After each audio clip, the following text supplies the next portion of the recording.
This is the second deadly shooting at a workplace in recent weeks. 8 days ago, a man opened fire at a Bryan, Texas cabinet-making company where he worked, killing one person and also hurting 5 others. He also shot and seriously injured a state trooper.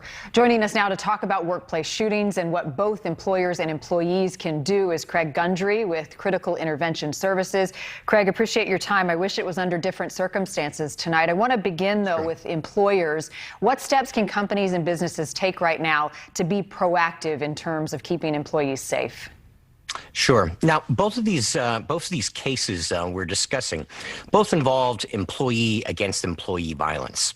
Quite often in these types of events, there's precipitating behaviors that if we recognize early and can prompt a threat assessment, can possibly give us the opportunity to intervene before tragedy occurs. Beyond that, there's also a number of different preparatory measures, including making sure that we have effective physical security and communications procedures, infrastructure to support communications, egress planning, and then, of course, effective response plans of making sure that we train our employees so that they can take independent action for their safety when an attack occurs.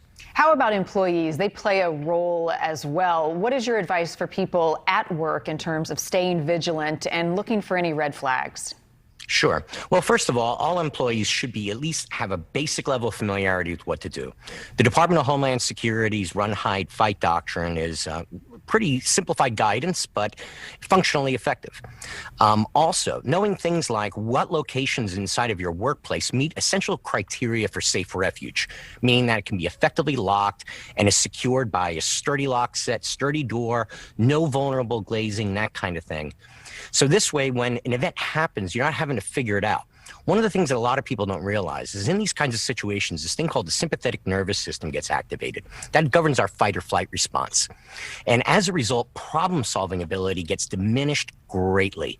Trying to figure it out when something is happening is not the time. It really involves training to some degree, but at least having thought about these matters in advance. Same thing with knowing where your most probable egress routes would be and alternatives from where your ordinary workplace is inside of the facility.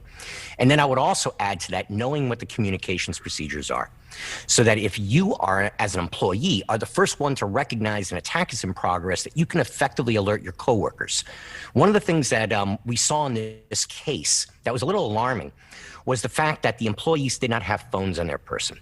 Now, there's a lot of details we just don't have at the present moment, but that could have been problematic in terms of issuing communications in the absence of a public address system. And Craig, before I let you go, what more can we do as employees, employers to address mental health in the workplace? Sure. And take a closer look at that. Well, that's where employee assistance programs are very crucial.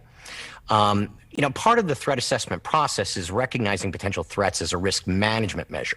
However, there's also another benefit to that as well, which is when we recognize employees that have anger management issues, potential mental health issues, substance abuse problems, and these are all contributing factors in these kinds of events.